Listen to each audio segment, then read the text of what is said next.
भरतपुर थाना मामलें आंदोलन कर कांग्रेस पल्ली दिल्ली पर्यंत आंदोलन को व्यापक कर घटनार अपराधी विरोध में दृढ़ कार्यानुष्ठान दावी कर वरिष्ठ कांग्रेस नेता प्रसाद हरिचंदन।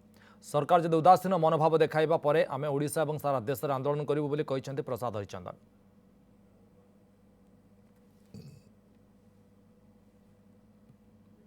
भरतपुर थाना घटी घटना अमानवीय एवं नजीर एभली नजीर आमे वर्तमान आखपाखे देखुना।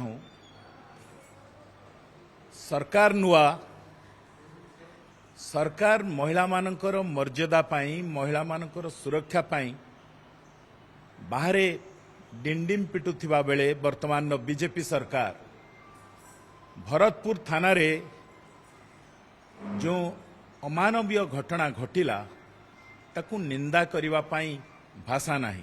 ये केवल सरकारी कर्मचारी नुहति से अपराधी जो माने अपराधी अपराधी विरुद्ध रे आईनगत कार्यानुष्ठान नहीं पर्यंत को तुरंत कड़ा कठोर दंड विधान से हवा दरकार।